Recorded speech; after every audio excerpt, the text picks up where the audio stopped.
Welcome to the Better Business, Better Life podcast throwback series.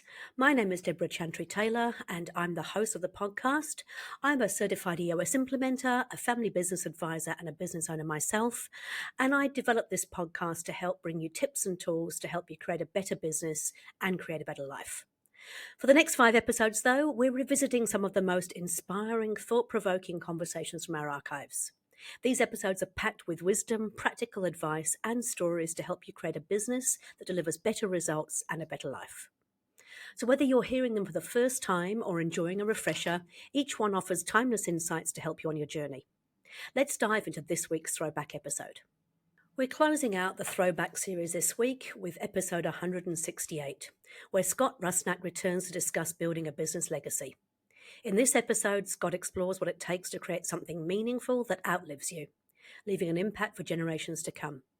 It's a conversation filled with heart and purpose. Let's revisit this inspiring episode together.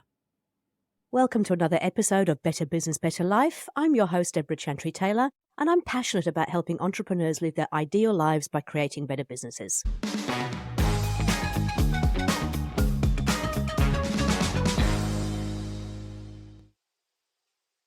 I'm a certified EOS Implementer, an FBA-accredited family business advisor, and a business owner myself with several business interests. I work with established business owners and their leadership teams to help them live their ideal entrepreneurial life using EOS, the Entrepreneurial Operating System. My guests come onto the show to authentically share the highs and lows of creating a successful business and how they've turned things around in their business using EOS tools and traction.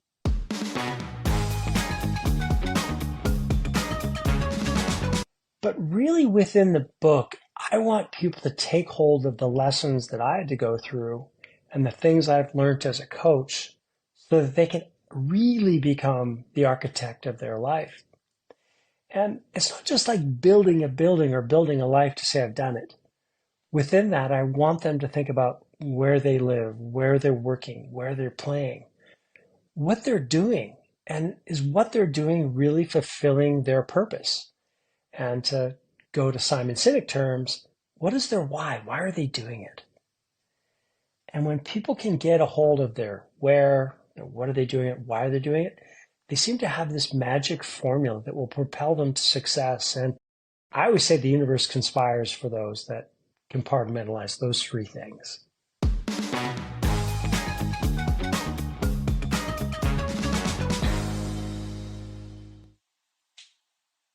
Today's guest says in his reworked book, most everyone will be in the same place this time next year.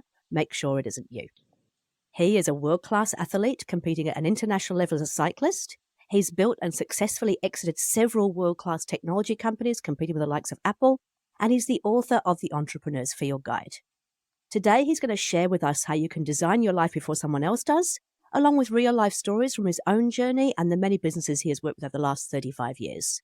Please let me introduce Scott Rusnak, expert EOS implementer, high-performance leadership coach, and someone I'm very proud to call my friend and colleague. Welcome to the show, Scott.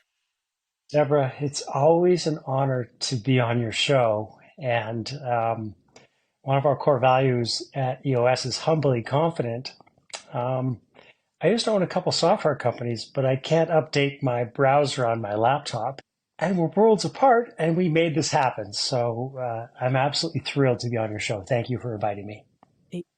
Absolute pleasure. I've been really looking forward to talking to you. This is about the third podcast that we've done, and every time I walk away with huge chunks of information that is helpful for myself, and I know it's helpful for the listeners too. So you sent me through your reworked book this morning, and I started reading it, and I was reading about the cyclist thing, which I don't know that I'd actually read properly before. So you started cycling and almost gave it up before you eventually became an international world-class cyclist. Is that right?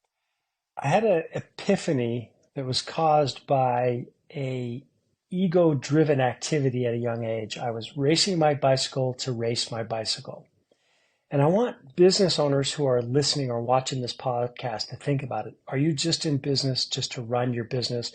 Or are you shooting for the right finish line, the right race that you can win? And if you're not doing that, do you have a plan and a coach to help you get on your way? And my epiphany happened thinking that I had the ability to win the provincial cycling championships at a very young age.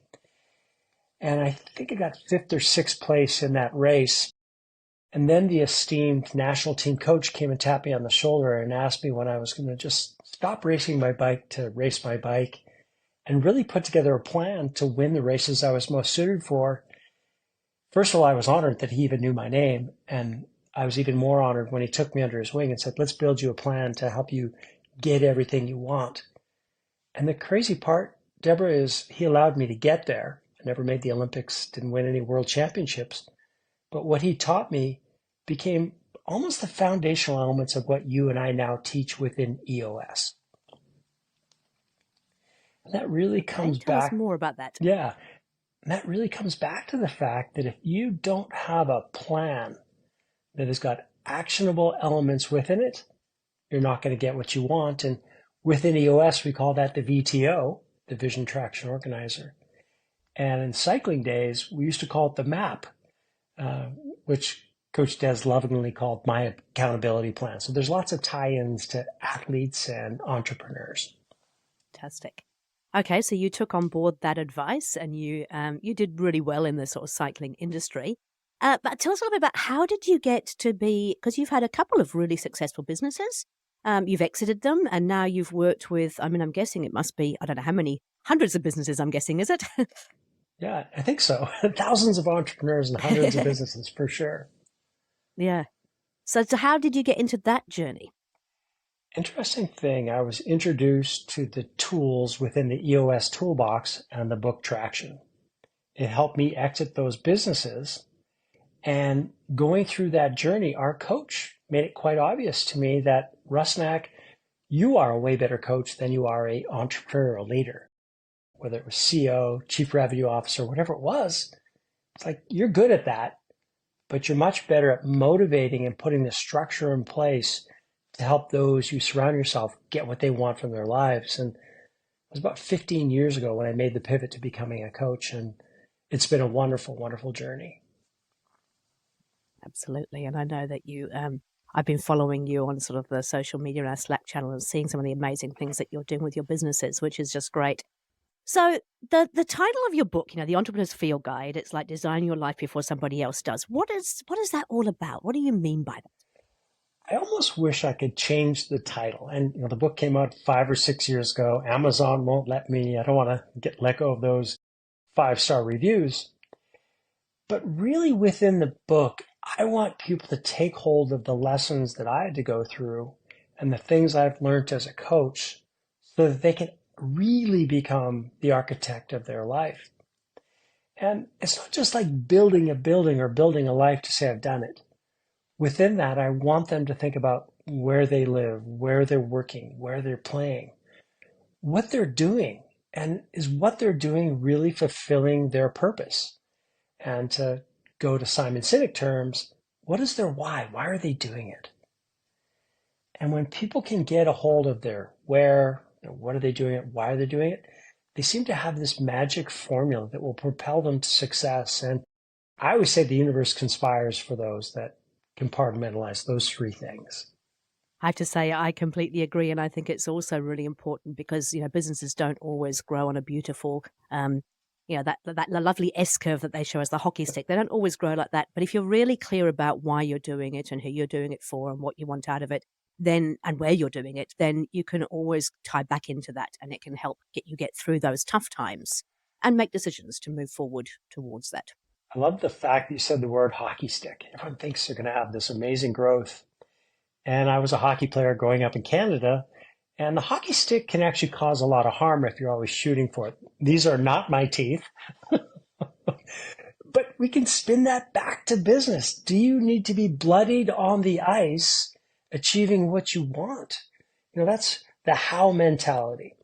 If we think about who we can surround ourselves to help us grow and build that business, obviously you've got great employees and other people on your leadership team, but who's looking over your shoulder? And, Debra, shout out to you. You've built an amazing practice as a coach in New Zealand. And who are those people that need that third-party advice? And they're out there. And when they can drop their ego and become humble and realize that the coach will help you get there, maybe they don't need to leave the blood on the ice. And I think you and I both learned those lessons the hard way. Absolutely. And I would never change it. There's certainly some lessons to be learned that's been good, but I'd like to be able to share that and hopefully stop people getting quite so bloodied on the way. There you go. So you work with what we would consider a lot of high-performing teams. What do you think is the difference between a high-performing team and an average team? Purpose-driven teams that live and breathe with their core values in mind. In Patrick Lencioni's book, The 5 Dysfunctions of a Team, he says it's not technology, it's not finance, it's not strategy that is the ultimate competitive advantage. It's teamwork. And teamwork is that ultimate competitive advantage because it's so hard to find. And once you have it, you never want to let go. So if you can find the greatest team out there, we can talk about the Kiwis, we can talk rugby, we can talk ice hockey, we can talk about any team. But if there's too many I's in team, you're not going to get there. It's the we that will get us there. So quick shout out to Mar Residential and Mark Rohde, a really great client of mine that 5 years ago set this target. And this target was their core target they were really shooting for. And they've been able to assemble this amazing team of young leaders and some that are close to my age. They've really been able to pull it off. So it's the teamwork part, Debra, for me, that's 101 and really having a purpose. And I think some of the businesses that we actually start to work with may have been around for a long, long time. And sadly, the team that gets you to a certain size may not be the team that gets you to the next level up. And sometimes you have to, in fact, regularly, you have to review that and say, where are we really headed and what is the right structure for us to actually achieve that? And then do we have the right people to do that? I love it. In every one of the quarterlies, every 90 days when I meet with my clients, I'm sure you do the same, we look at the accountability chart. Do we have the right structure for this business? Yes, we do. Are the right people in the right seats within that structure? And the way we figure out if they're the right people, we've got this amazing tool called the People Analyzer. And I'm sure anyone listening to this podcast, Debra will send them the free tools, or I will send them the tools. But if we can take that People Analyzer that Gino Wickman created in the book Traction and line up our core values and make sure people are a plus across the board and that they get their job, they want their job, and they have the capacity, they have the ability to check up from the neck up before they come in the session, or as a leadership team, we get to evaluate one another. So are they the right people in the right seats, and do they fit that People Analyzer? And then the next tool is something we call the Delegate and Elevate checklist. And call out to Dan Sullivan. That's where we really make sure someone's running within their own unique ability, doing what they love and what they're great at. And I think it's important, the whole way that we use this accountability chart, the People Analyzer, Delegate, is about looking to the future as well. So it's not what is here, right now, but for the next 6 to 12 months, what do we need to be? How do we need to be structured to actually achieve that? So you're actually moving forward all the time, as opposed to standing still. I love you said that. And you'd mentioned the EOS Slack channel. We have this private Slack channel amongst the coaches, and I like to throw the odd thing in there, and I like to shake things up because that's what I do. As entrepreneurs, the trickiest part is you achieve something. Let's say you're at the end of the year, you achieved your 1-year goal, you ring the bell, it's like bing, bing, bing. And if you don't have a team that you're aligned with that can help you set these bigger long-range core targets, it's a fleeting moment of satisfaction. And that disappears the next week, the next year. You're like, why am I doing this? So we go back to that core target and say, what's the infinite game that we can play to make sure that we're always getting what we want for our business and our lives? And it's a really good time this time of the year because we're doing a lot of the annual planning sessions. We get to challenge those clients by saying, are you getting what you want and are really setting the right smart goals for your business? It's an absolute joy when you see people really stretching and really achieving that. I've got a team over here, shout out to the Attention Seeker, who their 10-year target is to have 6 billion followers. They're a digital agency. And if you think about it, when I share that with people, they say, but there aren't 6 billion people in the world who have access to the internet. So yeah, but this is 10 years out. Who knows what's going to be happening in 10 years' time? And because their core focus is to do cool shit. So they're kind of going, we're going to have 6 billion followers, we're going to do cool shit. And all of the team are 100% behind that. And I've seen them in the last 12 months just grow exponentially, but with a laser sharp focus. So in the past, the I love it. visionary would be, and Stan Lee, beautiful person, but he's a true visionary who has got all these crazy ideas. And so he wanted to get there, but there wasn't that laser sharp focus. Now they've got that laser sharp focus. The team is behind him. They're holding each other accountable. And I tell you what, when you meet with them and you see that they've knocked those things out of the park, it's just a great feeling, isn't it? Well, I love the fact you said cool shit. I've got some clients going, hey, if we hit this, why don't we rent a private jet and fly to Tahoe and run our annual? And then they say, hey, Rusnak, you're our coach. If we hit this in 3 years, do you want to do the cold plunge with us and jump in this, what is it, plus 2, 3 Celsius water? So what's that in Fahrenheit? 38, 40. I'll do it. So call out to one of my most recent teams. Yeah. We landed in Lake Tahoe, had a great session. And they're like, okay, Rusnak, it's time to jump in the water. It was just such an exhilarating moment with that team. No, they didn't have 6 billion followers. That sounds pretty cool. But they hit that 3-year picture and then they reset again. And they've got an incredibly audacious goal for the next time, which I don't think is good for the podcast. We can talk about it offline, but it's pretty cool what they're trying to do. Absolutely. Yeah.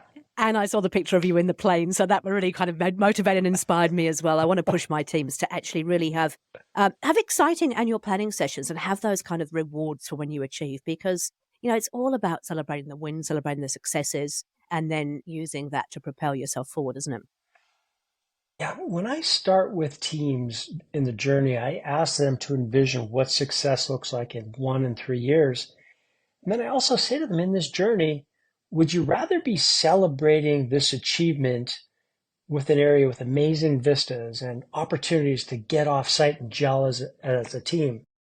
And I'm not calling out any discount hotels or any other kind of conference and meeting rooms, because I've done sessions in there. But when teams can really come together in an amazing location and do something uniquely different, like Mark Rohde's team, we went skidooing in the mountains behind Durango, Colorado. The team was fired up. They thought it was amazing. We had some great conversations. And then when we returned to the session room the next day, we were on fire and we really could push through any kind of issue or anything because we were a team. We've done some really cool things together. I'd say that it's very inspiring seeing that happening. And it's also certainly, for me, I love seeing it with my teams as well. So I'm really interested, and I ask this question a lot because some people think, well, EOS and designing your life and putting in frameworks and routines and all this stuff, surely that's like hugely restrictive. And what will it do to our creativity? And how can we possibly have fun with that? What do you say if somebody asks that? Say, great. Give any carpenter a toolbox and you can build any building you want. So with EOS, we've got this amazing toolbox. And I say that's 20% of the equation. The other 80%, in my mind, is an infinite game. If you got 20 tools, hang on, let's look at it this way. If you have 6 strings on a guitar, you have infinite possibilities for songs. So with those 20 tools within our toolbox, you've got infinite possibilities to run any kind of business you want. And gosh, I've helped people who launch missiles into the sky, deep sea fishing, landscaping, architecture, dental companies, home builders, you name it. The tools can fit in any entrepreneurial situation. I love that analogy, partly because I am a musician. I love music, but it's absolutely right. It really is. It's just the tools, it's the framework, it's the model. We don't go in there and tell them what to do. We don't go in and tell them how to run their business. We actually enable them to use those 6 strings, 20 tools to actually create a masterful piece of music. And that piece of music it could be rock, it could be classical, it could be, it's a really great analogy for business, is that actually businesses come in many, many shapes and forms, but it's just about having the right tools to create that music. All I ask, if you're creating that music, don't involve me as the lead singer because I can't sing a note, but I can coach you. That's brilliant. Okay. And so I know that your book is not just about business, right? Because we're both passionate about creating a better business so you can actually have a better life. Mm-hmm. And I have to say that I've really embraced the whole EOS life thing this year. I've planned out my entire year. I've got 4 weeks planned over in Europe. I've got several long weekends. We've just booked our Easter holiday for about a week and a half. And I've worked out where I'm going to travel to, what I'm going to focus on, what keynotes I'm going to be doing. I'm making sure I've got lots of time around that so I'm not quite so stressed this year, because I think last year I perhaps tried to do a little bit too much and got very, stressed out with it all. And I like to teach that to the clients that I work with too. It's like business should be, I mean, I love business, so don't get me wrong. I could work 24/7 doing business. I'd be really, really happy, but that's not what life is all about. Yeah.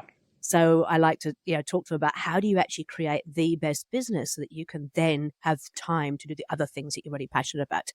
So your book is also about that, right? It's about creating not just the business, but the life. You were the one that taught me to get a great big, wall calendar and book out my year and make sure that I'm doing that. I've been doing it now for 3 years, which has been awesome. What are the tips and tools for people that you talk about in the book to help them with that? Let's go back about 35 minutes earlier to when you and I checked in. Like, Scott, how are you doing? I'm like, well, it's annual planning season. There's a lot coming at it. There's a lot of sessions. But the thing that I know is that in 3 weeks, I'll be on a plane. I'll be going to Cambodia and Vietnam with my wonderful wife, riding our bikes, having a great time. So what I do is I start with that goal in mind every year. I plan out my 12 months by putting in vacations and time with people in my inner circle. And I map that out. I know what I'm doing on February the 6th. I know what I'm doing on April the 11th with family, June 14th with family, September, etc. So I start there with the most important people in my life. And then I start to put in client engagements and other things. But you've got to start with your family and those you love first. Yeah, I know that you've got this whole concept, and I can't remember what it's called, but it's that number. Which number is it? What's it called? Where you go that you got your close people, then the not so close people, then the much wider circle. What is the number? There's a name for that number, isn't there? You got me sweating here, Debra. I'm all excited about it. I went to a talk when I was in the UK about 15 years ago, and the talk was put on by an anthropologist. His name is Robin Dunbar. And Robin Dunbar came up with this number. It's now called Dunbar's number. And I'll try to do this quickly. He said, human beings have only a certain amount of incredible connections they can have in their life. And he came up with this number called 5, 15, 150. We have about 5 to 6 amazing connections with people. They might be your wife, your kids, your mom, your mentor. That's me. I've got 5 that know you better than you know yourself. They know your values. They can poke you in the nose. They can help you. And you can be vulnerable enough to take their advice and really love being with them. Then that next group is the folks you're going to talk to maybe every 2 or 3 weeks. You might go on vacations with them. You'll love to be with them. And they're the same kind of folks you could call at 2 in the morning saying, I need some help. You love them, they love you. Then the next group, and he says it's no bigger than 150, and he proved it by looking at medieval times and going into ancient times, saying when groups got bigger than 150, you couldn't have those meaningful connections. There's an increase of crime and other terrible activities would happen in these communities. And he's proven it through science, and there's lots of different ways to look at it. And when I got really straight on Dunbar's number, I realized I've got 5, I've got 18 in the next circle, and then I've got 38. And I beg the listeners to take a little bit of a piece of paper. And funny enough, I was looking at mine again today, thinking, are the right people in there? Do those people get me? Do they want to be with me? Do they have the capacity? And do they understand my core values? So it's a really big tool in my life that I use. And it allows me to really spend time with the most important people. I love that you use the people analyzer and the core values stuff to actually do that with your friends and family too. And it's really important because I think I've learned this too, is that just because people are your family, it doesn't mean that they necessarily share the same core values, have the same, want to be, spending time with them may not necessarily be the best use of your time in terms of they might be quite different to you and you could actually be rubbed up the wrong way by them. So just because you have a blood relative, just because your friend has been your friend since you were back at, primary school together does not mean they're the people that necessarily are the people you want around you in today's world. So looking at that and kind of going, who are the people that are most important to me and being really clear about that, it just helps life be easier and I suppose more enjoyable. Well, there might be some family listening to this podcast, and I think I've told some of them that, hey, look, I don't think we're aligned. I still love you. You're a great person, but I don't think it's going to give either one of us a lot of joy if we're going on annual vacations together. I'll see you at the next wedding. I'll see you time to time. And I'm just not going to design my life around those people that don't get me and I don't get them. And it's not like I'm being selfish. I call it self-care. And we've got to take care of ourselves first. And of course, that applies exactly in business as well. Sometimes you have to, let people go, or or people need to move on. And it's tough because you know that they're no longer the right person for the business, but you've known them for a long, long time. Yeah. But what I think really struck a chord with me there is that actually both of you will be happier if you actually move on. So much happier. Because it's about it's actually about creating. Yeah, we always talk about creating the best life for everybody. And if you don't think they're the right person, chances are they're not feeling right either. So they're going to go and they're going to find somewhere else where they absolutely fit in, the round peg in the round hole, and they blossom in that particular role. So it's kinder to actually let them go and do that than it is to keep them. Wow. Didn't The Cure or someone write a song about that kind of kindness? It's important. Yeah, it's probably big fan of The Cure. Yeah, absolutely. Okay, so we've got for the business, we've got the EOS tools, the EOS framework, the 20 tools in the toolkit, the VTO, the People Analyzer. In our personal life, it's about being really clear about who we want to spend time with and how we're going to do that and actually planning that out. I know a lot of people listening, will run mid-sized businesses, somewhere between 20 and 300 staff. And they're saying, this is easy for you, Debra and Scott, because, you're an individual consultant. You might have a few people helping you, but it's really just you and the business. So you can plan that. You can take these weeks off on holiday. I can't do that because I've got 200 staff I have to look after. What would you say to that? I'd say you're looking at it the wrong way.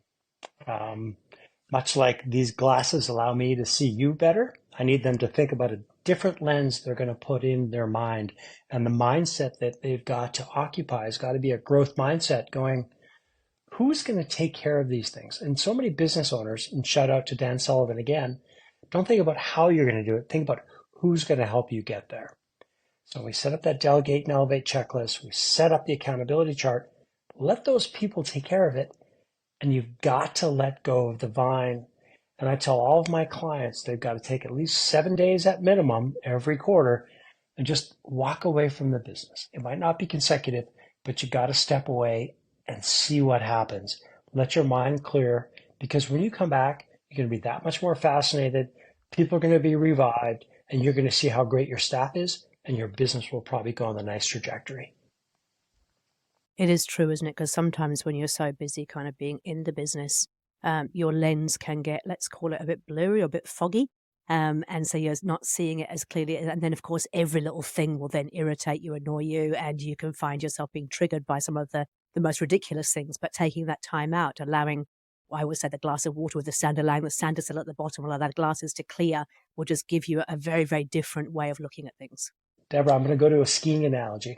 You're cross-country skiing away, you're going so hard, you're breathing really hard, and you stop, you've been going so hard that your glasses are fogged. And you got to take them off, you got to take a break to realize where you are and what's going on.